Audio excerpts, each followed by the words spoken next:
در احادیث آمده است، از جمله امام ابو داود از حضرت عبدالله ابن عمر روایت میکند که بار حضرت به غضب آمد، گفت القدریه مجوس هذه الامه، همین قدری ها گفت مجوس امت اسلامی هستند. مجوس زردشتی ها را میگن که به دو اصل اعتقاد دارند، یعنی که تقدیر نیکی را از اهریمن میدونن، از اهورامزد میدونن، تقدیر بدی را از اهریمن. به دو مبدأ قائل هستند، نعوذ بالله به دو خدا قائل هستند. از همین خاطر کسایی که در عبادت شرک دست به شرک زدن مثل قدریه که انسان خالق افعال اعمال خود دانستند، حضرت عبدالله ابن عمر مجوسی گفت، قدری ها گفت مجوس امت اسلامی هستند. وقتی که عقاید باطله معبد جوهانی آشکار شد، عبدالملک ابن مروان سال 80 فرمود او را به پایدار برده و در دار آویختندش. از مسلمانان فتوا پرسید که حکم چی است؟ از بس که عقاید بسیار باطله داشت در میان مسلمانان، واقعا یک فتنه نوی ایجاد میکرد. از این خاطر علما فتوا دادن که این از اسلام خارج شده است، این زندقه شده است، پس به دارش کشیدن. اما این معبد جوهانی وقتی که به شام اومده بود، شام مرکزی خلافت اموی ها بود، مرکزی سلطنت اموی ها بود. در همین دمشق یک شاگرد تربیه کرد، جوان مرد، اعوال بعد تیز پهن می شوند. ولی روسا یک ضرب المثل دارن، میگن دورنای پریمیر زرازی تلین. یک شاگرد در همین یک مدت اندک یک شاگرد با نام غیلان دمشقی تربیه کرد. وقتی که معبد به دور کشیده شد، همین شاگرد بدگهرش رفتار و کردار استاد خود ادامه داد. زمان اساسی فعالیتش به زمان خلافت عمر ابن عبدالعزیز، عمر ثانی درست اومده بود. عمر ابن عبدالعزیز میگویند یکی از اولین متکلمان اهل سنت و الجماعه است، بسیار دانشمند بود، بسیار عاقل بود. از همین خاطر در چندین مباحثه ها بحث ها غیلان دمشقی را مغلوب کرد. بدبخته در پیش حضرت عمر ابن عبدالعزیز خاموش می ایستاد، از در که می برمد باز هم عقیده باطله خودش پخش میکرد. حتی یک مکتوب نوشته است به عمر ابن عبدالعزیز که یا عمر، یک با تو از اسلام یک لباس فرسوده و یک لباس کهنه و درشت دغل رسیده است، بس تو یک اندیشه کن، تو آدم عاقل هستی. آیا می شود در حق ذاتی که حکیم از خودش حکیم گفته است ما گوییم که همه کار به مشیت اوست، گناه بندگان به مشیت اوست، شراب نوشی شراب نوشان به مشیت اوست، زنای زناکاران به مشیت اوست. پس ما در حق خالق یکتا ظلم روا نمیبینیم، به خود بیا چشم بکشا. این همون مزخرفات همین غیلان دمشقی است. و در جواب حضرت عمر ابن عبدالعزیز با دلیل حجت‌های بسیار راسخ قوی از قرآن جواب این بدگهر را داد. باره وقتی که هر در روبرو میشیشتن و مزخرفات خود شروع کرد غیلان، گفت یک سوال دارم، همین سوال جواب بگو انشاءالله خودش مسئله حل میشود. و حضرت عمر ابن عبدالعزیز سوالش کرد، بگو که آیا خداوند در ازل، یعنی که مخلوقات خلق نکرده، از اعمال بندگان آگاه بود یا نه؟ گفت بله. پس گفت این چی ادعا است؟ آخه رو درگور، خداوند در ازل ولی مخلوقات را خلق نکرده، از اعمال بندگی کلگیش آگاه بود. پس با چی ادعا میکنی؟ چخیل میتونه که انسان مخلوق عمل خودش باشه؟ آخه انسان که مخلوق عمل خودش باشه، خداوند در ازل از کجا از افعال او آگاه بود که او چه کارها میکند، عاقبت الامر به کجا میرود؟ میگم غیلان خاموش شد. بار دیگر وقتی که فتنه برداشت در دمشق، همه عقیده های باطله خودش پخش میکرد، سخن به عمر ابن عبدالعزیز رسید، احضارش کرد. وقتی آمد گفت تو چی در میان مردم سفسطه گویی میکنی، چی پهن میکنی؟ گفت هیچ، سخن خدا را. گفت مثلا یعنی چی؟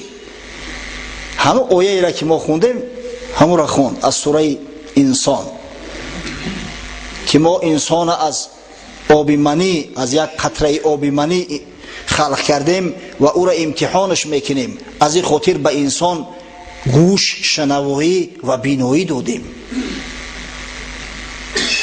ما هدایتش کردیم خواه شکرگزار شود، خواه کفران نعمت کند.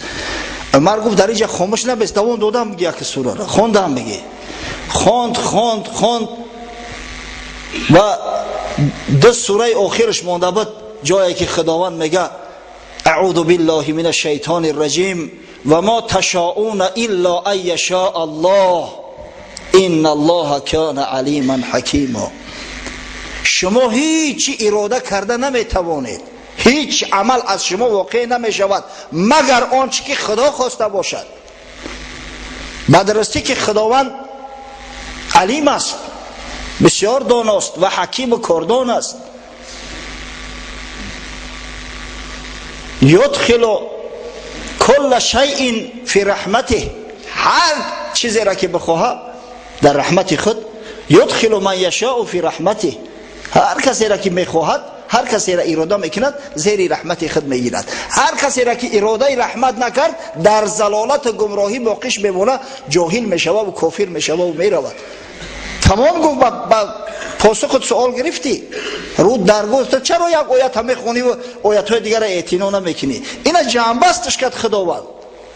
و ما تشاءون الا ان یشاء الله، از دست شما هیچ کار نمی آید مگر چیزی را که خدا خواسته باشد، مگر چیزی را که در اون مشیت الله رفته باشد.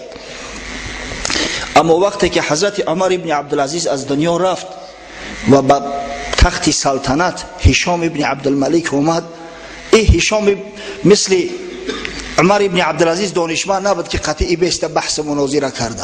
از همین خاطر وقتی دید که دست بردار نیست از عمل فسق و فجورش، در سال 105 هجری دانشمندان را دعوت کرد، از جمله امام اوزاعی را، امام شام، امام مسلمانان را دعوت کرد.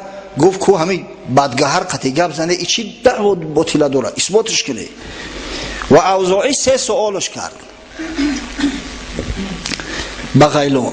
گفت گوش کن، آیا خداوند امری را که بندگان از اون نهی کرده است کسی را به کردنش مجبور میکند؟ سوال دیگه،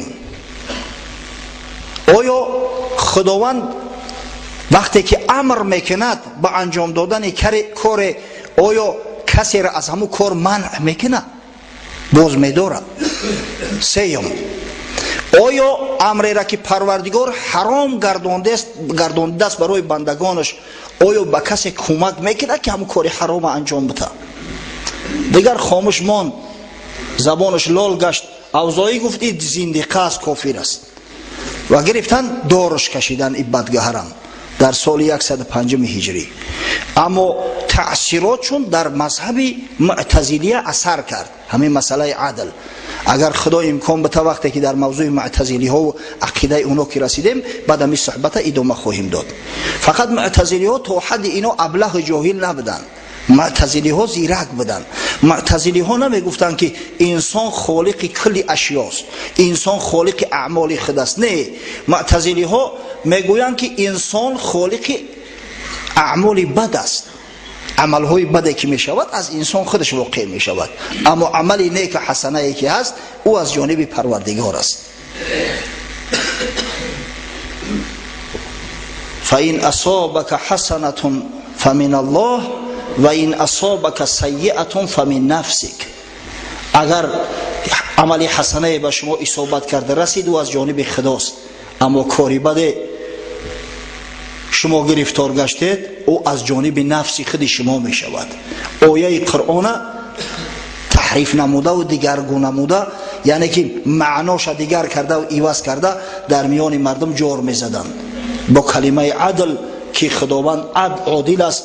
نسبت خدای تعالی گفته نمی شود که مثلا کفر یک بنده به مشیت خدا شده باشد. خب اگه چی فرقیت است بین کسب و بین خلق؟ خلق آفرینش از هیچ چیزی را پیدا کرده نمیگویند.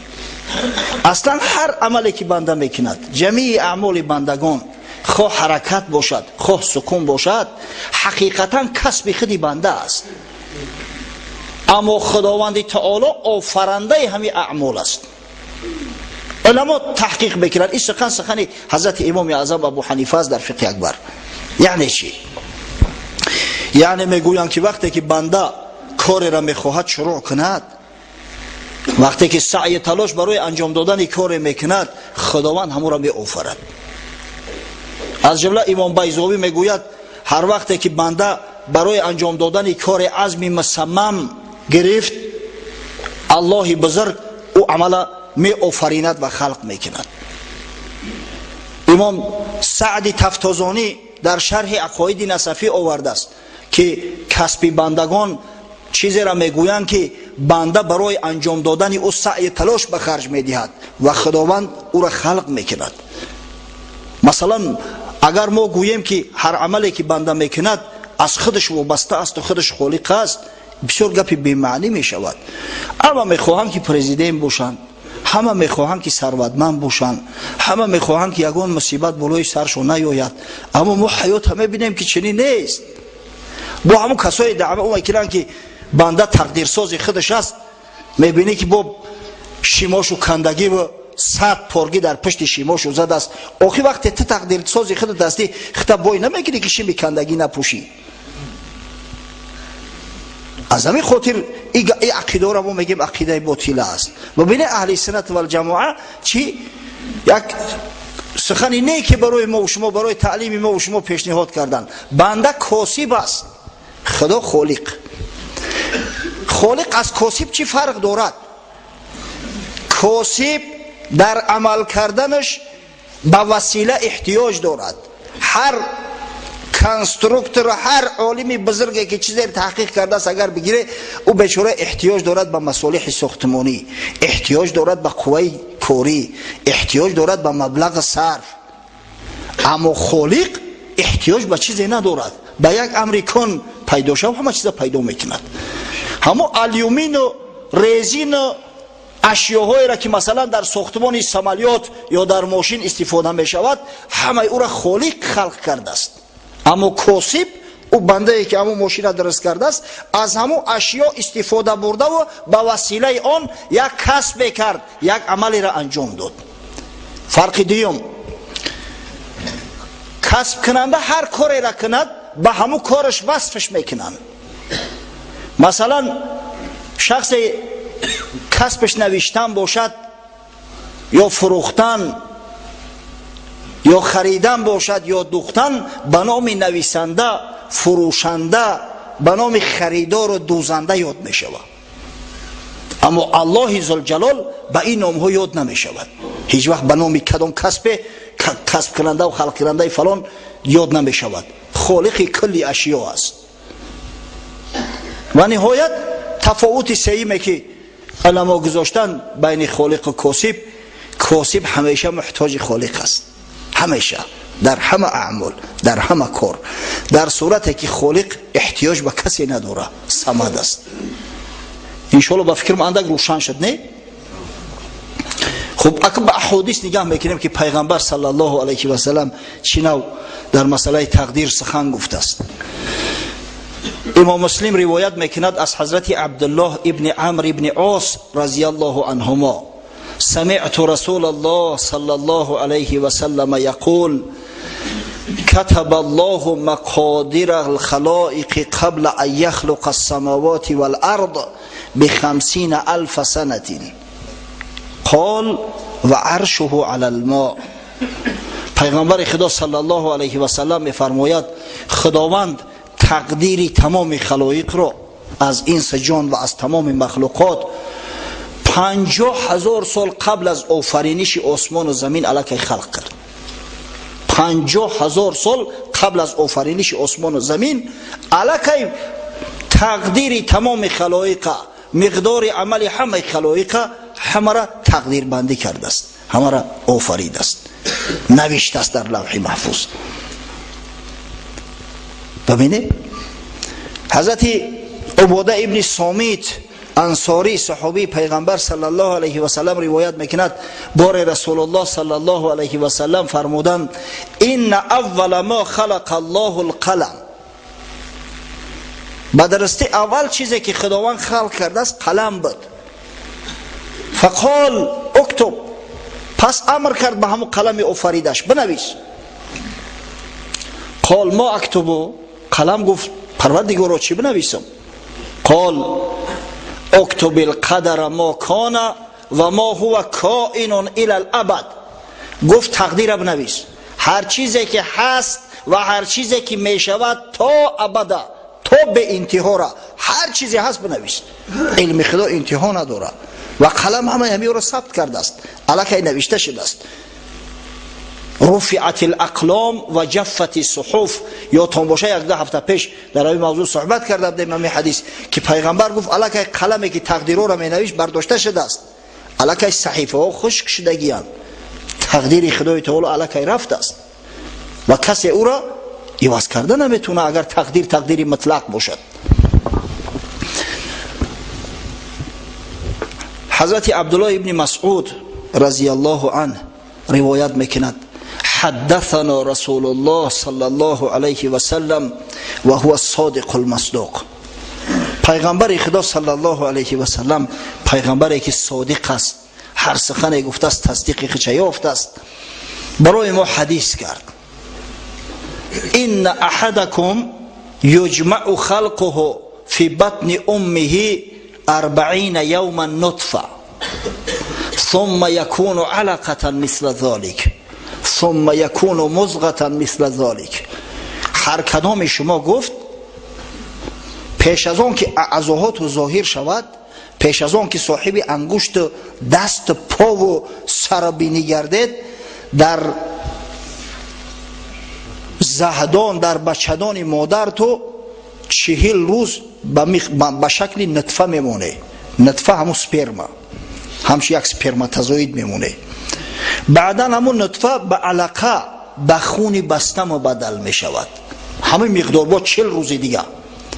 بعد در 40 روز دیگر آهسته آهسته خون بسته مضغه میشود، یعنی گوشت پاره میشود. ثم یرسل الملک فینفخ فیه الروح و یؤمر ب4 کلمات. بعد میگه یک ملائکه از جانب خدای تعالی متصدی میگردد، فرستاده میشود. در همو گوشت پاره 120 روزه که الکی کم کم انگشتاش دیار شده است، نمودش ظاهر شده است، روح میدمد، روحی را که خدا خلق کرده است و امر کرده می شود نوشتن 4 کلمه. بعضی شارح ها میگن که ملک قبل از او که بیاید روح در بدن آدم بدمه، اول لوح محفوظ می روه، تقدیر همون بنده را میبینه که چی مقدار زندگی میکنه، چی کار میکنه، چی نو میبره، از خود چی کارها نشان میده، جنتی است یا دوزخی، همه را رونویس میکنه، حفظ میکنه و بعد میوره مینویسه. همون دینکه ما و شما دا همه همین نوشتگی است. امروز عالمای طب میگن که اگر همون دینکه را رسشفروت کنیم 500 کتاب میشود، هر کدومش 900 صحیفگی، یا 900 کتاب میشود، هر کدومش 500 صحیفگی. تمام عملهایی که با ما میشود، هر بیماریه که در آینده ما را انتظار است، همش در همون دینکه اومده است. همه بیماری های ارثیه که در اجداد و اولادی 70 پشتد رفته است، همش نوشتگی است. ببینید امروز علم هم اثبات کرده است. یؤمر ب4 کلمات بکتب رزقی و اجلی و عملی و سعید او شقی. 4 تقدیرش نوشته می شود. اولش رزق روزیش، چی نو زندگی میکنه، آیا رزقش فراخ است، بایه کم بغله، نویسن. اجلش کی میبره در کجا، عملش چی نو عمل میکنه، و دوزخی یا جنتی بدنش همون وقت علاقه ثبت میشود. وقتی طفلک 120 روزه در بطن مادر است. بعد حضرت صلی الله علیه و سلم سوگند یاد کرد، فوالذی لا اله غیره ان احدکم لیعمل بعمل اهل الجنه حتی ما یکون بینه و بینها الا ذراع فیسبق علیه الكتاب فیعمل بعمل اهل النار فیدخلها. قسم به خدایی که غیر او معبود برحق نیست، هر کدام شما ای بندگان یا یک نفری شما مثلا عمل جنتی ها را میکند، همین قدر شخصی صالح خوبی هست، همین قدر خدا ترس خدا پرستی هست که بین او و بین جنت یک ذراع بیش مسافه نمونده است، همین فقط همین جان دادن مونده است، همین جان بده درست جنت میروه. اما اگر خدای تعالی او مرده که دوزخی نوشته باشد، یک وقت کار رنگی دیگه میگیرد، دست به فسق و فجور میزند، بدگهر میروه، نصرانی میشود یا از این بدتر زردشتی میشود و عمل دوزخی ها را انجام داده و راست به قعر جهنم میروه. همین چیزا ما در حیات ما میبینیم. حجت به گرفتن نام ها نیست، اینه که برای زیرکا همه اشاره کفایه میکنه. و این احدکم لیعمل بعمل اهل النار حتی ما یکون بینه و بینها الا ذراع فیسبق علیه الكتاب فیعمل بعمل اهل الجنه فیدخلها. و یک نفری هست که عمل دوزخی ها را میکند، شراب نوش است، زیناکار است، فاسق است، فاجر است. خداوند در لوح محفوظ نوشته است که همین آدم جنتی است. یک وقت میبینه که کتاب کار میته، اصلاح میشود، توبه میکنه، رو به سوی خدا میارد، خدمت‌های ارزنده میکند، در راه خدا به شهادت میرسد، راست جنت میرود. انما الاعمال بالخواتیم، در جای دیگر اومده است که همه عملها به خاتمه شو دانسته میشود. پس تقدیر از جانب پروردگار است، او تقدیر را بدل کرده نمیشود. او چیزی نیست که او را بدلش کنید. میگن که ما نعوذ بالله ما قادر هستیم که تقدیر خود بسازیم، هر انسان تقدیر سازی خود است. سبحان الله. همین شخصی که ماشین میزنش کوره میگن، از راه گذشت ماشین زدش، بعد مردم طعنه میزنن، آخه جوانمرگ اول نگه نمیکنی پیش قفوت بعد این راه بگذری. و وقتی او قضا اومد در تقدیرش نوشتگی است، کور میشود. چون قضا آید شود دانش به خواب، مه سیاه گردد بگیرد آفتاب. و وقتی قضا اومد او علم دانش در سرت سبیل میمونه. آفتاب روشن هم میبینی که پیشش حجاب گرفت یا آفتاب گرفتنش دنیا هم تاریکستان شد. این قضا ابر بود خورشید پوش، شیر اژدرها شوند زو همچو موش.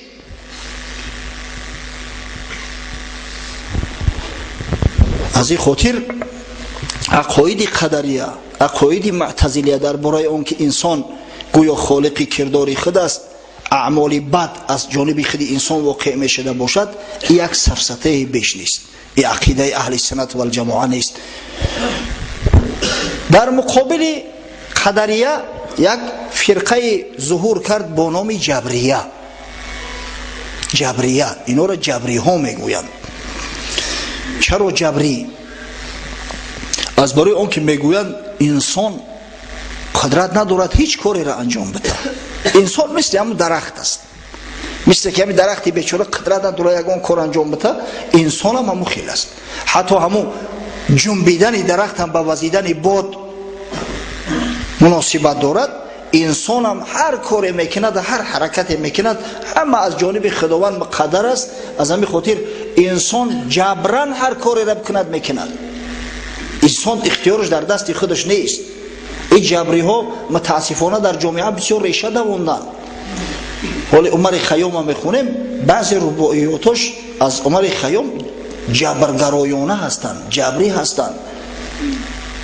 مثل که جای میگد یا رب تا گیلم سریشته ای من چی کنم، پشم قصبم تا ریشته ای من چی کنم، هر نیک بده که آید از من به وجود، تا بر سری من نوشته ای من چی کنم. از این نوجوان مردی زیاد میشه که خودت گناه کنی و با خداوند نسبتش بدی، دیگر سپرتوی که از دستی من چیکار می اومد چی کنم. سبحان الله.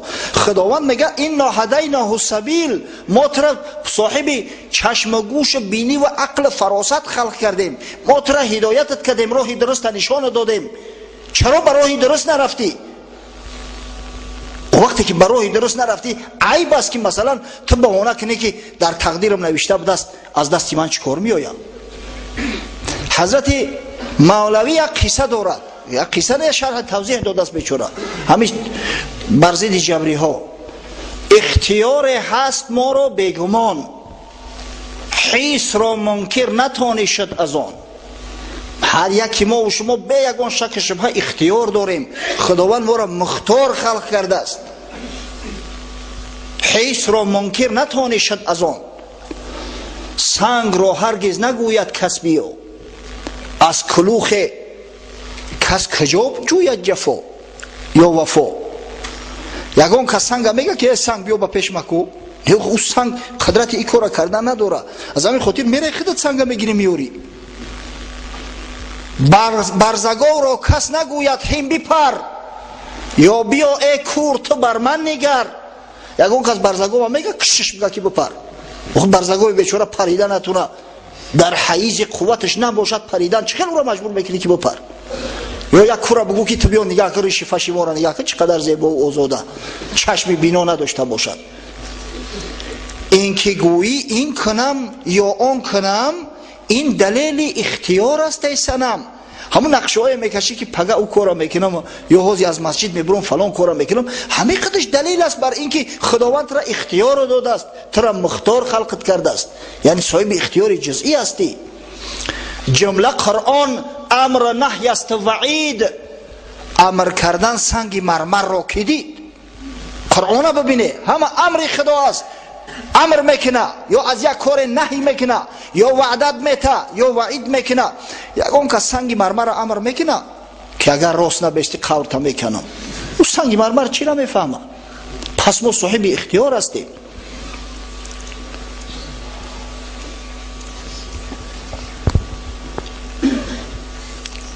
گفت دزد شحنه را که پادشاه، آنچه کردن بود او حکم اله.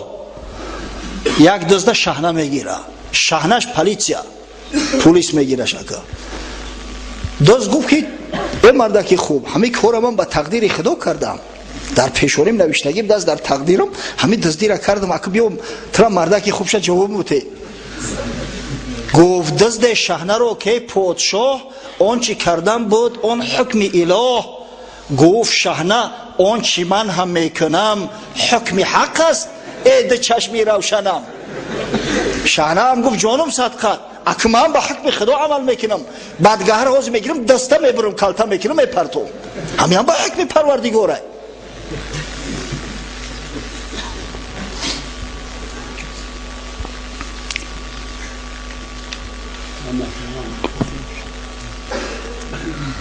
از دکان اگر کسی تر ببرد، کیم به حکم ایزی دست ای باخیرت. بر سرش کوبی دو سه مشتی کره، حکم حق این است که اینجا باز نه. هم یا تربک یا کس بیا یا بگیره یا دکان که تقدیر خدا بدست، همین رزق روزی ما را خداوند به همین دزدی معین کرده بدست، صاحب دکان به قفس چهار مشتش میزنه که روت سیاه حکم خدا ای است که در همجا جاش مون، این مالی من ایت نیست. بر یک تربه چه این عذر ای فضول، می نباشد پیش بقال قبول.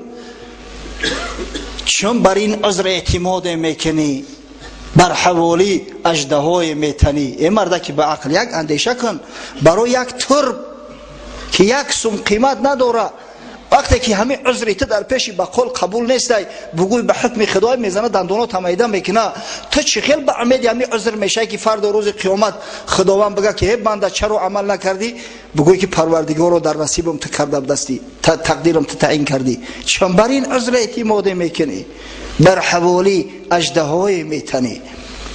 از این خاطر علمای اهل سنت و الجماعه گفتن لا جبر ولا تفویض ولکن امر بین الامرین.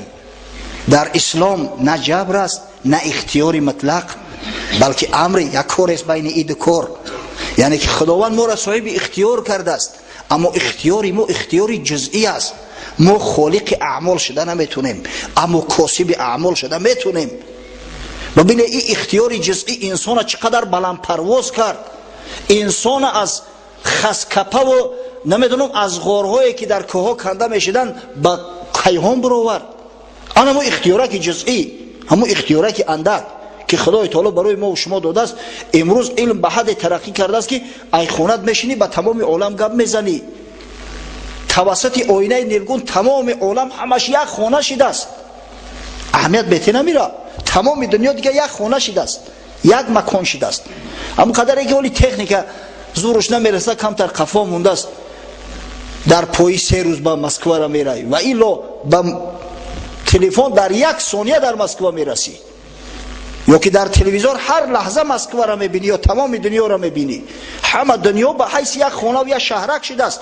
همه را ببینه به همون اختیاری جزئی که خدای تعالی برای بندگانش داده است انجام دادن مردم. پس ما نمیتونیم بگیم که سبحان الله این قدری خدا به دست و بنده اختیار نداره و بنده جبران هر کاری را میکنه. انسان البته که از درخت فرق میکنه، حتی از حیوان ها فرق میکنه، زیرا انسان عقل دارد. خدای بزرگ در قرآن عظیم شأن تاکید میکند إنا عرضنا الأمانة على السماوات والأرض والجبال. ما میگه امانت عرض کردیم بر آسمان ها، بر زمین، بر کوه ها. غیرت نکردن، قبول نکردن، هیچ کدومش قبولش نکرد. و اشفقنا منها، ترسیدن میگه از قبول امانت. و حملها الانسان انه کان ظلوما جهولا. این امانت انسان میگه به خود گرفت. امانت یعنی هم تکلیف خدا را بدرستی که این انسان میگه ظلوم است، یعنی عدل نداره، و جهول است یعنی که نادان است. اما علمای تحقیق بگویند که ظلوم است، عدل ندارد، اما امکان عدالت کردن داره. جهول است، نادان است، اما امکان علم دانش پیدا کردن دارد، زیرا خداوند براش اختیار داده است و خداوند هدایتش کرده است و خداوند براش پیغمبران فرستاده است و خداوند براش کتابها فرستاده است. همه در قوت توانایی بشر هست. از همین خاطر در مسئله تقدیر قول اهل سنت و الجماعه همو است که نه جبر است نه تفویض، بلکه یک امر بین امرین. ما میگیم خالق کلی اشیا الله ذوالجلال است و کسب کننده انسان است. انسان میتواند کسب کند، قدرت کسب کردن دارد. در احادیث آمده است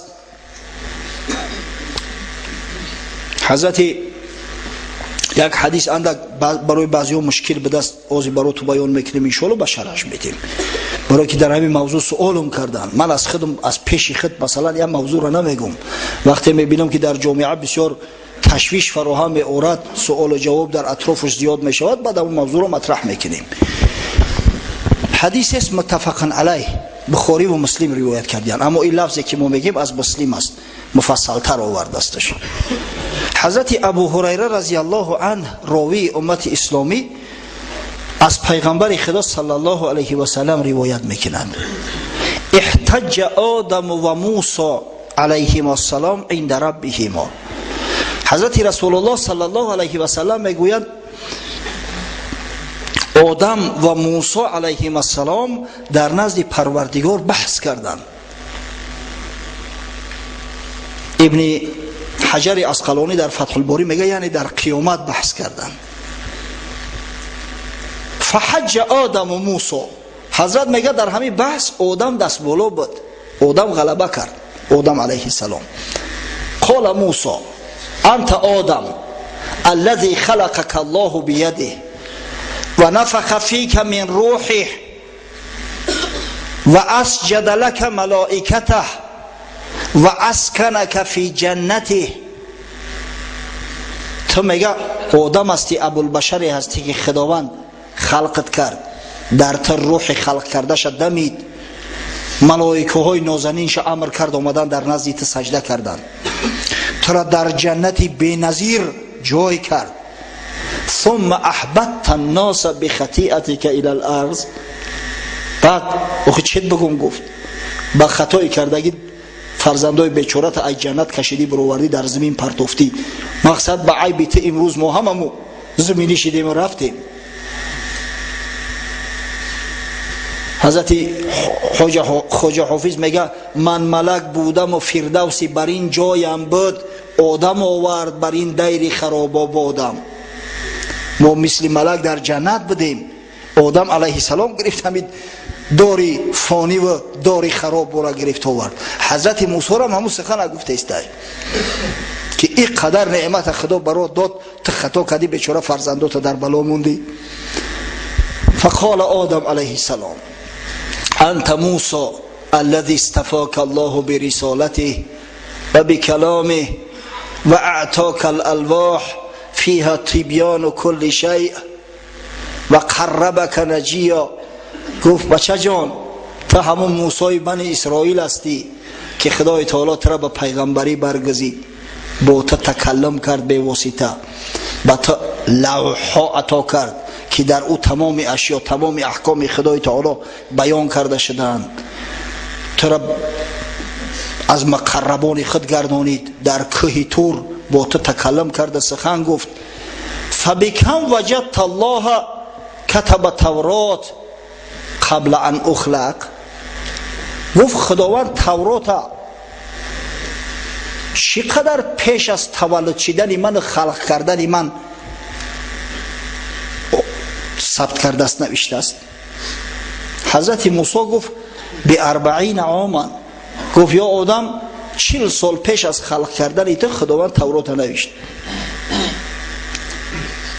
قال فهل وجدت فيها وعصى آدم ربه فغوى. گفت ای موسی در تورات دیدی که خداوند بزرگ میگه که آدم به خداوند عصیان کرد، مرتکبی مقصد جرم شد؟ همه گپ در تورات دیدی نوشتگی است. گفت بله.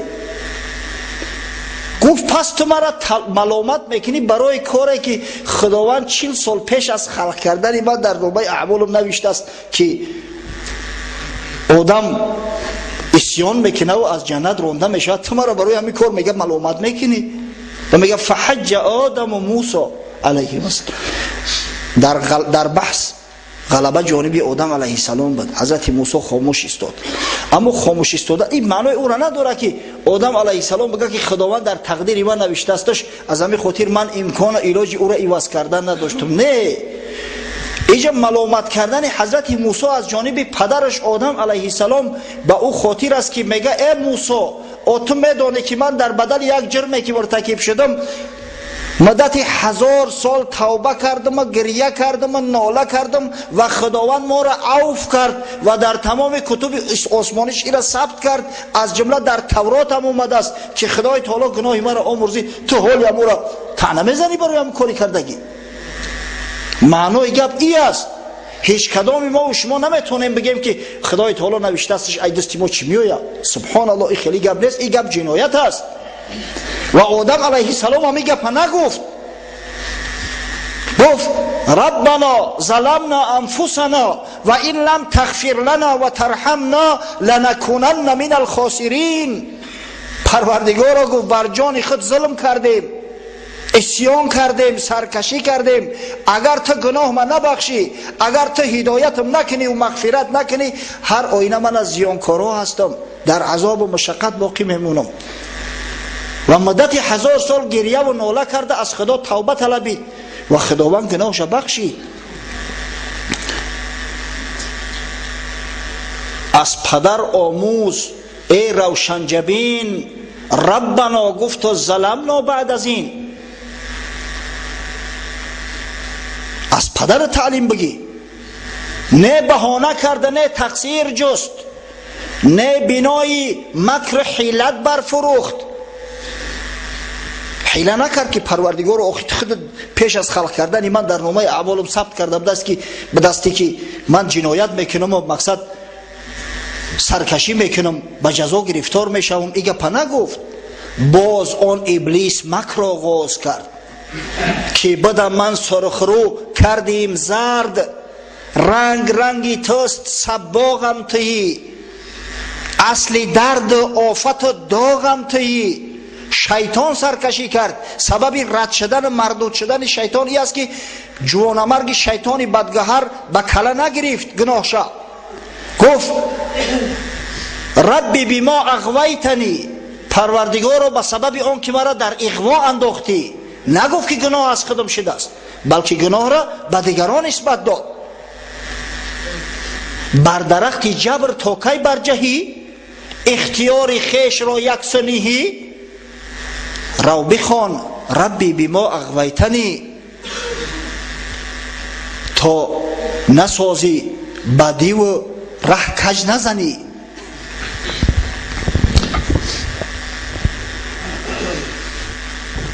پس هر کس ادعا میکنه که در نامه اعمال همین خیلی نوشته بوده است، از همین خاطر برای معلومات نکنه، او پیروی شیطان است، پیروی رحمان نیست، پیروی آدم نیست، پیروی موسی نیست، پیروی محمد نیست، بلکه پیروی شیطان است. زیرا این سخن خودش سخن شیطانی است و همه عمل شیطانی محسوب می شود. حضرت رسول الله صلی الله علیه و سلم بار همراه اصحاب بزرگوار نشسته بودند. حدیث متفق علیه است، بر روایت از علی رضی الله عنه که رسول الله صلی الله علیه و سلم فرمود ما منکم من احد الا وقد کتب مقعده من النار و مقعده من الجنه. گفت هر کدام شما جاهاتو نوشتگی است، علاج نداره.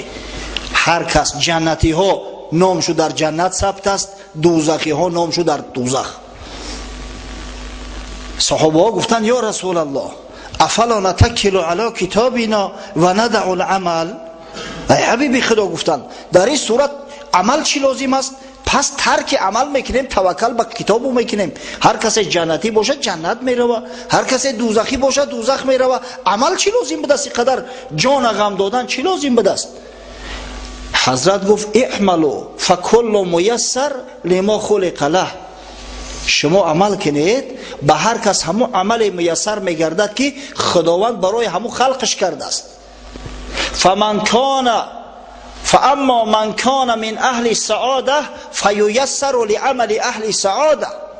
هر کسی را خداوند جنتی کرده است، جنتی خلقش کرده است، برای او عمل جنتی ها میسر می شود. ساعتی نماز اومد نمازش می خواند، وقتی فرض در ذمه‌اش است به قرار می گردد، روزش می دارد، امکان پیدا کرد حج خانه خدا را انجام می دهد، زکات مالش می پردازد. همه عمل ها عمل جنتی ها است و خداوند و پیغمبرای بزرگش ما و شما را خبر کردیان. پس به هر کسی که عمل جنتی ها میسر گردد، یعنی هر کسی را خداوند جنتی گردانده باشد، به او عمل جنتی ها میسر می شود. و اما من کان من اهل الشقا فییسر له عمل اهل الشقاوه. اما هر کسی که اهل دوزخ است، همه عمل دوزخی را دوست می دارد. دست به فسق و فجور میزند، دست به حرام و حلج میزند. اگر نصیحتش کردیم میگه در تقدیر من خیلی نوشتگی بوده است، از دستی من چیکار میآید؟ هر نیک بده که آید از من به وجود، تو بر سری من نوشته ای، من چی کنم؟ با همه شعار فاسقا شده است متاسفانه امروز. حضرت مولوی در جواب همه جبرگراها یک نظم بسیار عالی گفته است. انشاءالله همون نظم میخونیم و وقتی نمازم شده است نماز شروع میکنیم. حضرت میفرماید اون یکی میرفت بالای درخت، میفشاند او میوه رو دزدانه سخت. صاحب باغ آمد و گفت ای دنی از خدا شرمی تو کو چی میکنی؟ یک مردک بالای درخت برآمده است، ملا طبیعت بده است، جوان مرد با کم کم سواد هم داشته است، دعوای عالمی هم میکرده است. میوه باغی کسی را دزدی میکند که صاحب باغ میآید و میگه آخه خونه در بلندی تو دعوا میکنی که من علم دارم دانش دارم، ایزان نمیکشی؟ تو نمیدونی که همین مال کسی را گرفتن حرام است، دزدی است؟ گفت از باغ خدا بنده خدا میخرد میوه که حق کردش عطا. عامیانه چی مذمت میکنی؟ بخل بر خوان خداوندی غنی. تو یک عوامی به سواد گفت چی مذمتم داری؟ باغی خدا، من بنده خدا، اگر فرمان و مشیت خدا نباشه هرگز من بالای درخت تبر اومده نمیتونم. آخه من میوه را که خدا برام رزق روزی کرده است همون را خورده استم، تو چی مذمت میکنی؟